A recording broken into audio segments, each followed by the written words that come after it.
Hi, and welcome to another edition of Infinitely Gem and Tea. I'm Gem, T. and we're just here having a conversation. And I wanted to, start the show with Happy Father's Day because at the time of filming, it is Father's Day. So happy Father's Day to those of you who are fathers and are doing the doggone thing, being out there and present in your children's lives. So, T, you had some things that you wanted to talk about. You found some interesting topics to discuss. So, let's hear it. Yes, I found it on this site that I go to a lot.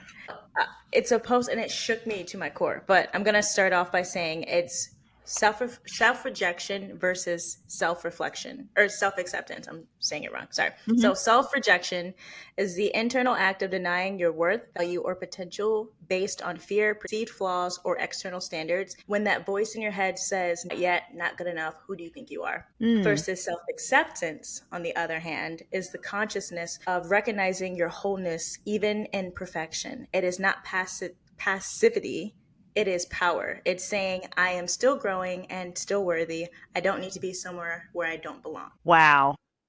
Right? That is definitely a mouthful. That's a lot to process. Let's Mm-hmm. dive in. So I was writing it down and taking notes as you were speaking and to kind of keep things on track. This is interesting that you have brought this to the show because uh I had a conversation recently with someone where we were talking about imposter syndrome. Mm. And it kind of ties into that. So, the definition that you've read, I want to get your take on it first and how you interpreted that. Well, I've realized a lot of people don't realize when they are self rejecting. They think because their fear is telling them to take their time and possibly not take that opportunity because of the unknown. I think we think of it as us being cautious, but there's a fine line between being cautious and self rejection. And when I read that, I was stunned because I've been doing it for years, or basically my whole entire life, where I let my fear get in the way and I'm like, okay, someone is, just because someone did it this way and they didn't succeed, maybe I shouldn't do it. Maybe that's just precaution for me. Maybe my fear is valid in a sense where it's trying to protect me. And then the whole time I was thinking I was listening to myself, but I realize fear can be so paralyzing to the point where you don't realize that it's actually sabotaging you. And then Right. the self acceptance, I've been growing. I've been trying to be a lot more self accepting when it comes to like the affirmations for yourself. And like if you think one negative thought, you have to think like three or like Mhm. five or like Mhm. seven. I've heard that Mhm. somewhere. So I've been trying to get that into my brain. But I'm starting to realize like you have to get over the self rejection Mhm. to get to self acceptance.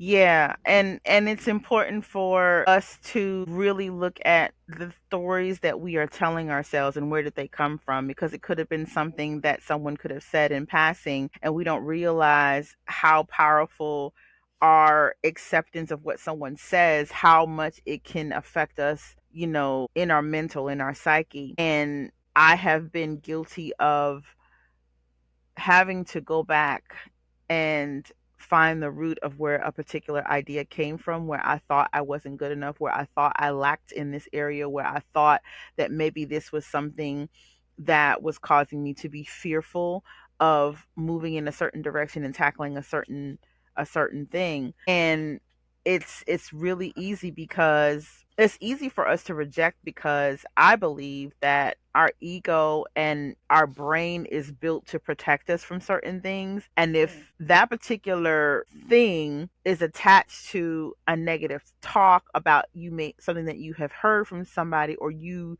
developed it yourself, that tends to be this continuous effect of it continuing to be you rejecting something about yourself that you didn't really need to reject Mm. based upon false information that was received about it. I do feel like a lot of the information people give you sometimes as well does try to, you know how people are put in your life to be an obstacle for you to like overcome something? I think Mhm. that's a moment of, okay, maybe they are telling you to derail you so that you don't become your better version of yourself or your higher version of yourself. They're Mhm. there to be that trial, and whether you pass or not, it's not necessarily, I guess, passing or failing, but it's Are you that focused on that goal and that particular dream that you want, or are you willing to sacrifice it because of your fear? Mhm. Mhm.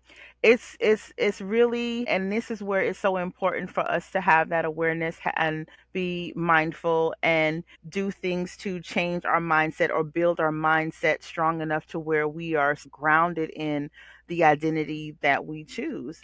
And there are certain skills and abilities that we all have, and if we are confident and we're in this space of, I know this, I got this is something that I've done this 1,000 times, I'm very well aware of it. When people come to me, for instance, for example, in the healthcare industry, I've been working in that for a number of years, and I used to be a nurse. So if someone were to come and tell me something about that field, I have some ground to stand on because I have some knowledge of the field. So if they come in and they say something, no, that doesn't sound right, or that that's not the proper way that you're supposed to be doing that, or no, that's not necessarily a true statement. Here's what I learned. So if we don't have that foundation and being grounded up in the skills that we have, no Mm, one can sit up here and dispute anything with me as it pertains to healthcare. So if someone comes in, I'm solid, I'm strong. And see, we can't be that way sometimes when it's something new. And I think that's what the problem is. We are not giving ourselves enough credit for something new that we're taking a chance on or taking a leap of faith with. We let the self talk and we let the negative Nellies and the negative Neds come in and speak whatever they speak over into our experience, and then we start to align with it because we want to protect ourselves for potential failure. But we have to mm, start getting comfortable with failure, because without you failing, you won't know how well you can do. Everyone mm, fails before they succeed. And if you are just good at everything and you're constantly just, oh, I have to tackle this, and you keep going higher and higher and higher, what are you really learning that you don't need to learn? So when you're in this space of where something is not something that you are well versed in and you fail at it, what do? You try to learn all the different things to help you not fail the next time you make that attempt to do that thing. If that makes sense. I know I'm kind of being vague. so I'm if you trying to don't be, succeed, try yeah, again. yeah, yeah. So and it really just, we live in a society where between the news and maybe generations of people that came before us, and they have this certain mindset, or they have these things that they tell us and they warn us about. I think that we have to start being comfortable with exploring and being adventurous and learning new things. And yet, it's great to have that warning or heed that warning of someone that may know more than you, but Mm, sometimes that's not your truth. That's not mm, something that's applicable to you. And if it's not, why not take the chance to go and do that thing? Like, I mm. want to start doing writing, and then I hear people say writings is hard, it's going to take a lot of time, you don't make any money about it. How do you know? Because I don't That's see you. your reality. Yeah, That's that's not your mine. reality. It's not mine. And then I need to go to a writer who could potentially give me some pointers, or I can network with that person that's a writer that has all the skills in the industry, and I can network with them. And see, we have to start using tools and resources around us so we can not have that self talk and be talked out of something that is fulfilling to us. It's a potential dream that we can fulfill within ourselves. Get And it takes aligned a with better people. That's what it is at the end of the day. So for the longest time, I thought like the people that I surround myself with were very supportive, and they always have been. But when you take a look around the people that you socialize on a regular basis, are any of them a person that you would want to trade places with? If mhm. that person isn't someone that you want to trade place with, and they're talking negativity to you, Mhm. I try not to listen anymore because I'm like, you're not even doing anything that has anything to do with me, anything that I want. You're not achieving any of your goals. You're just stuck in this like stagnant space, and you're telling me that I have to be there with you. Yeah. No, I don't want Ju- to do that. it's important to judge people by their fruit.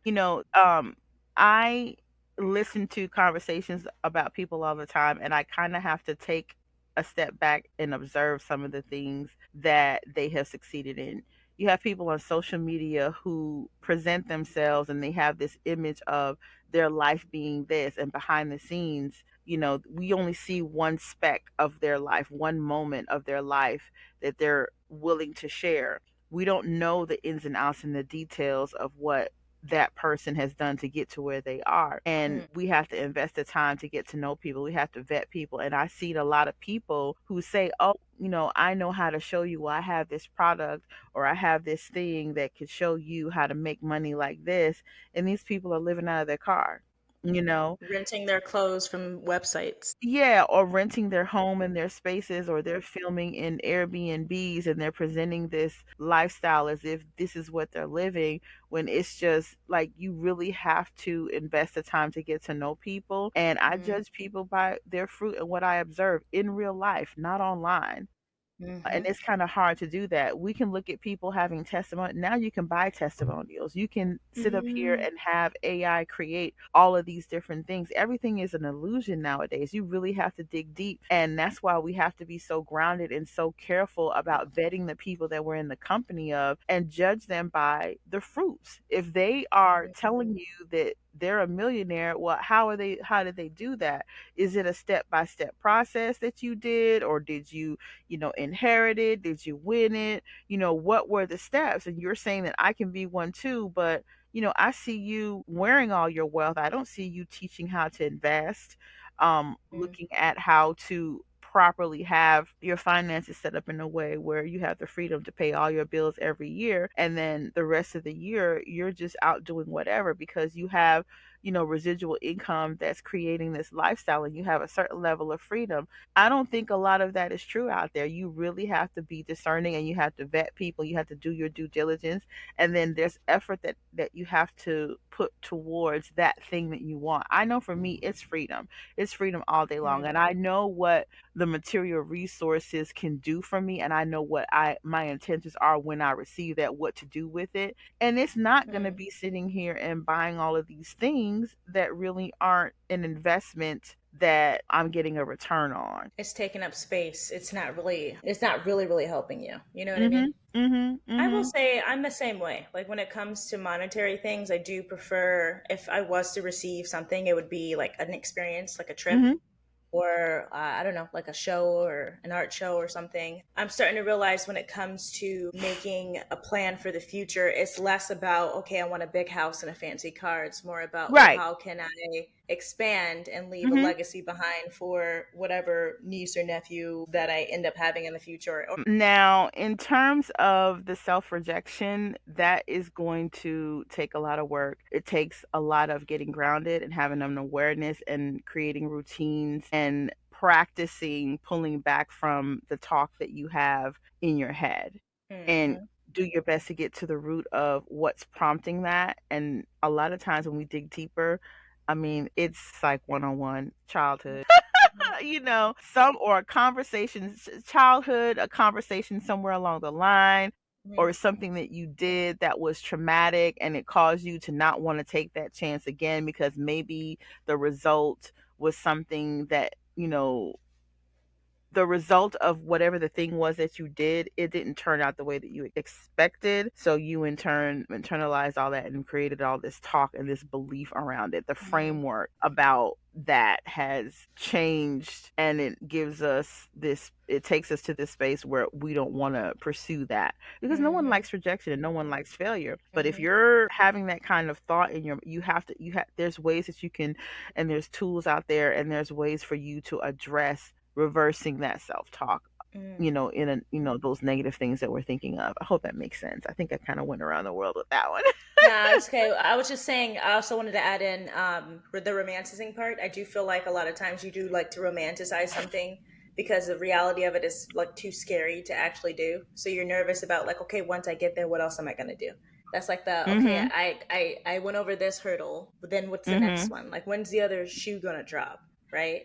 And we have to stay, and that's the thing, we have to stay present. I think anxiety, it comes from us being and projecting into something that, projecting into the future, something that hasn't occurred. That whole what if, Mm-hmm. we have to be mindful of not being in that space because that's what creates the anxiety. We're anticipating something that hasn't even happened yet. If we stay Mm-hmm. present in the moment and be grounded, we'll have less of those anxiety filled situations or feelings over something that we created in our own mind. Our mind is so powerful. Our mind is such a tool. And once we manage to have this awareness and mindfulness about the things that we're saying and the things that we're creating in our minds that hasn't even happened,